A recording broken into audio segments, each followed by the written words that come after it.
Hi friends! నేను మీ సీతామహాలక్ష్మి. ఈనాటి కథలకి స్వాగతం. ఈరోజు మనం 'కనకయ్య పట్నం ప్రయాణం' అనే చందమామ కథని చెప్పుకుందాం. రామయ్య, కనకయ్య ఒకే గ్రామం వాళ్ళు. రామయ్య కమ్మరం పనివాడు. కనకయ్య వడ్రంగి. ఇద్దరికిద్దరు తమ తమ వృత్తుల్లో మంచి పనితనం గలవాళ్ళు. ఒకసారి ఆ గ్రామానికి పట్నంలో కంచు, రాగి పాత్రల వ్యాపారం చేసే వర్తకుడొకాయన వచ్చాడు. అతడికి కామయ్య చేసే కంచు, రాగి పాత్రల పనితనం బాగా నచ్చింది. మంచి జీతం ఇస్తానని చెప్పి కామయ్యను పట్నం రమ్మన్నాడు. రామయ్యకు వెళ్ళాలనుంది గాని భార్య అందుకు అభ్యంతరం చెప్పింది. అయితే ఆ సమయంలో చెల్లెలిని చూడవచ్చిన కామయ్య బావమరిది కలగజేసుకుని కామయ్యతో, బావా, తప్పక వెళ్ళు, మంచి జీతమే ఉంటుంది. 4, 5 నెలల పాటు చూసి పనితీరు, సంపాదన సంతృప్తికరంగా లేకపోతే తిరిగి వచ్చేద్దువు గాని అని చెప్పాడు. ఇది కామయ్యకు అతడి భార్యకు కూడా బావున్నట్టు తోచడంతో రామయ్య వర్తకుడి వెంట బయలుదేరి పట్టణానికి వెళ్ళాడు. ఈ జరిగిందంతా పక్క వీధిలో ఉన్న వడ్రంగి కనకయ్య భార్య కామాక్షికి తెలిసింది. ఆమెకు తన భర్త కనకయ్యని మించిన వడ్రంగి చుట్టుపక్కల గ్రామాల్లో ఎక్కడా లేడని గట్టి నమ్మకం.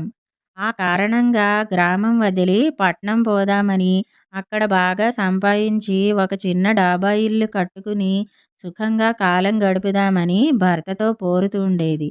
ఇప్పుడు కామయ్య పట్నం వెళ్ళడంతో కనకయ్యకు భార్య పోరు మరీ ఎక్కువయింది. భార్య, పిల్ల జల్లా ఉన్న కామయ్య వాళ్ళందరినీ ఇక్కడ వదిలి డబ్బు సంపాదనకు పట్నం వెళ్ళాడు. మనక నువ్వు నేను తప్ప మరెవరూ లేరు. పెళ్ళినాటి నుంచి చూస్తున్నాగా, నీకు తెలివితేటలైతే ఉన్నాయి గాని పిరికితనం పాలెక్కువ అంటూ కనకయ్యను బాధపెట్టసాగింది. ఈ బాధ భరించలేక కనకయ్య బయలుదేరి పట్నం చేరాడు. అక్కడ కామయ్యను కలుసుకుని సంగతి చెప్పి తనకెక్కడైనా పని దొరికే మార్గం చూడమన్నాడు.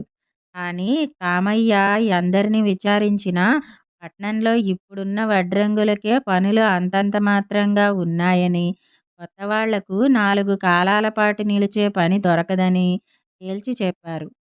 ఈ పరిస్థితుల్లో కనకయ్య 4 నెలల పాటు పట్నంలో చాలీచాలని సంపాదనతో నానా అవస్థలు పడి ఇక ఇల్లు చేరడం మేలనుకున్నాడు. అయితే చేతిలో చిల్లి గవ్వ లేకుండా తిరిగొచ్చిన తనను భార్య మరింత చులకనగా చూస్తుంది. అందుకని అతడు బాగా ఆలోచించి ముక్కు నుంచి తల మీదికి చుట్టుకున్న తలగుడ్డతో చీకటి పడుతున్న వేళ ఇల్లు చేరి తలుపు తట్టాడు.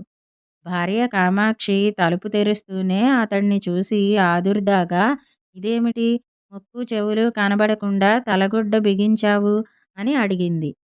దానికి కనకయ్య నిబ్బరంగా, పట్నంలో సంపాదించిన డబ్బు సంచీతో వస్తూండగా చీకటి పడేవేళ గ్రామ పొలిమేరల్లో 3 దొంగలు నన్ను అటకాయించారు. కష్టపడి సంపాదించిన డబ్బు గదా, నేను సాహసించి తిరగబడ్డాను. అప్పుడు దొంగల్లో ఒకడు కత్తి చూపుతూ, నీకు ప్రాణమే కావాలో డబ్బే కావాలో వెంటనే తేల్చుకో. నోరు మెదపకుండా డబ్బు సంచి ఇచ్చావో ప్రాణాలతో వదులుతాం. అలా కాక తిరగబడి గొడవ చేశావో ముక్కు చెవులు కోసేస్తాం అన్నాడు. అయ్యో! ఇంత అన్యాయమా? ఆ పాడు డబ్బు ఆ దొంగల ముఖాన కొడితే సరిపోయేది గదా! ముక్కు చెవులు లేకుండా నలుగురి మధ్య ఎంత అవమానం, సిగ్గుచేటు అంటూ కామాక్షి భర్త ముఖం మీద ఉన్న గుడ్డను తీయబోయేంతలో కనకయ్య దాన్ని తనే లాగి, నువ్విప్పుడన్న పనే చేశాను. పట్నంలో సంపాదించినదంతా ఆ దుష్టుల పాలయింది.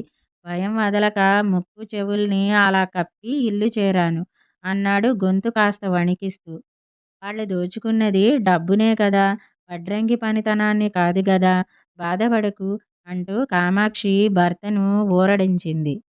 ఇదండి 'కనకయ్య పట్నం ప్రయాణం' అనే కథ. ఇప్పుడు మరో కథని కూడా మనం చెప్పుకుందాం. 'కడుపు తీపి కారం' అనే కథ విందాం. విశాల దేశంలోని శంఖవరం, పంఖవరం ఇరుగు పొరుగు నగరాలే అయినా పౌరుల ఆచార వ్యవహారాల్లోనూ, ఆహారపు అలవాట్లలోనూ చాలా తేడాలున్నాయి. శంఖవరం పౌరులు కారం ఎక్కువ తింటారు. పంఖవరం పౌరులు తీపి, చప్పిడి పదార్థాలు తింటారు. శంఖవరంలో ఉండే పద్మకు పంఖవరంలోని చంద్రంతో పెళ్ళయింది. భర్త, అత్తమామలు మంచివారే గాని అత్తవారింట ఎవరూ కారం నోటబెట్టరని, చప్పిడికూడు తినలేకపోతున్నానని పద్మ తల్లిదండ్రులను కలిసినప్పుడల్లా గోల పెడుతుండేది. అందువల్ల వీలు కుదిరినప్పుడల్లా తల్లి ఆమెకు ఊరగాయలు, పచ్చళ్ళు అందజేస్తుండేది. ఇదిలా ఉండగా శంఖవరానికి చాలా దూరంలో ఉన్న మయూరపురికి చంద్రం ఉద్యోగరీత్యా రాజప్రతినిధి వెంట వెళ్ళి తన కుటుంబంతో సహా కొన్నాళ్ళు గడపవలసి వచ్చింది. శంఖవరం తిరిగి రావడానికి 4 ఏళ్లు పట్టింది. ఆ 4 ఏళ్ల పాటు పద్మ తల్లిదండ్రులు కూతురును చూడలేకపోయారు. అప్పటికి పద్మకు కూతురు పుట్టి 3 ఏళ్ల వయసుదయ్యింది. కూతురు, అల్లుడు తిరిగి వచ్చారని తెలియగానే పద్మ తల్లిదండ్రులు వాళ్లను చూడబోతూ పద్మకు ఇష్టమని బాగా కారంగా ఉండే పచ్చళ్ళు, ఊరగాయలు వెంట తీసుకువెళ్లారు. అయితే వాటిని చూసిన పద్మ తల్లిదండ్రులతో, "నా కూతురు కారం బొత్తిగా తినలేదు. దానికోసమని నేను చప్పిడికూడు అలవాటు చేసుకున్నాను. మీరు తెచ్చిన ఊరగాయలు అవి మునుపటి కంటే ఎక్కువ కారంగా ఉన్నాయి. అలాంటివి తిన్నారంటే ఈ వయసులో మీ ఆరోగ్యం ఏం కావాలి?" అన్నది.